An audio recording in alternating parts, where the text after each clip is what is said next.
Assalamualaikum warahmatullahi wabarakatuh.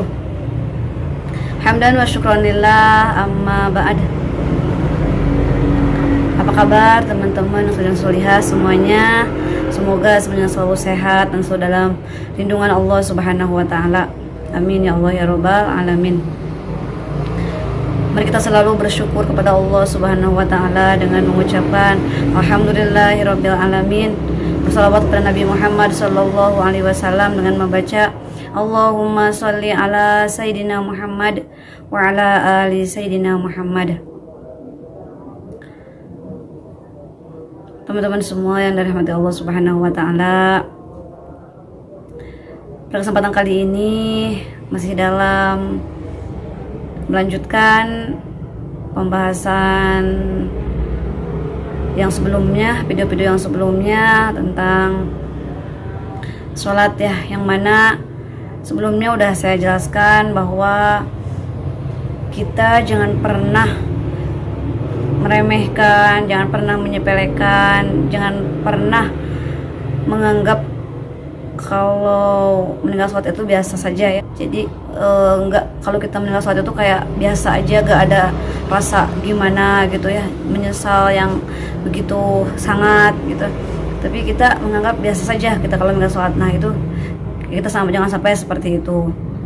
Nah karena kalau orang meremehkan, meninggalkannya, apalagi sehingga sampai meninggalkan sholat, maka akan Allah turunkan 15 siksaan kepada orang yang meninggalkan sholat itu. Yang enam sudah saya jelaskan sebelumnya, yang akan Allah turunkan azab kepada orang yang meninggalkan sholat ini 6 azab. Lihat aja ya video sebelumnya. Dan ada lagi 3 azab atau 3 siksaan yang akan Allah turunkan kepada orang yang meninggalkan sholat. 3 ketika orang mati ya, atau ketika orang meninggal dunia. Apa saja yang 3? Yang pertama adalah mati dalam keadaan hina ya, na'udzubillahi min dzalik. Jadi matinya itu hinakan oleh Allah Subhanahu wa taala dalam keadaan tidak baik ya.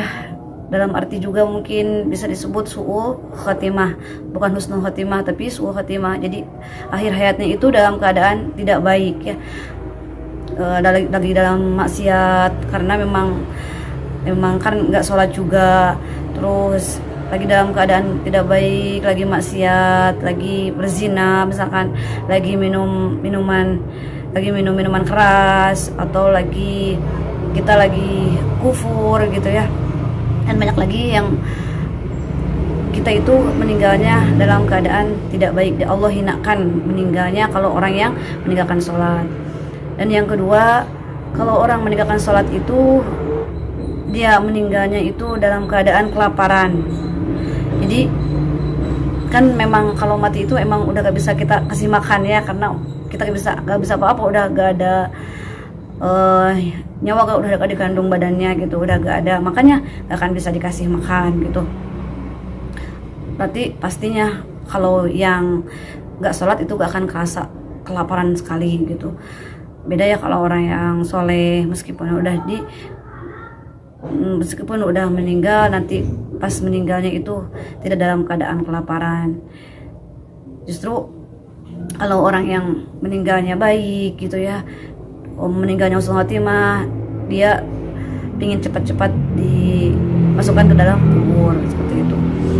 Nah, seterusnya yang ketiga, di mana orang suka meninggalkan sholat, maka siksaannya itu Allah turunkan semasa meninggalnya dalam keadaan kehausan.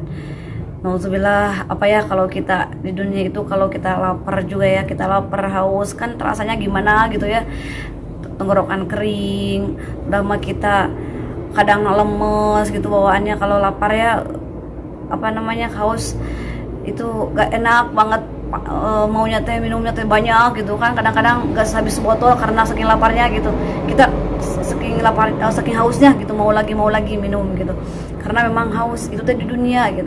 Apalagi kalau di akhirat atau nanti kita azab kalau meninggalkan sholat ketika kita meninggal, itu akan dalam keadaan kehausan.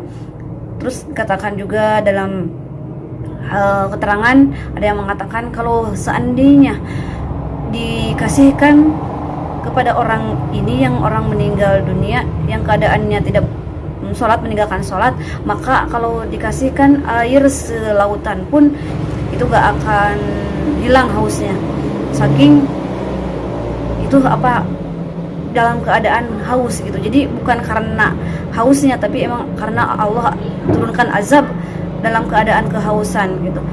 Sakitnya kehausan itu, biar merasakan sakitnya kehausan. Nauzubillah summa nauzubillah.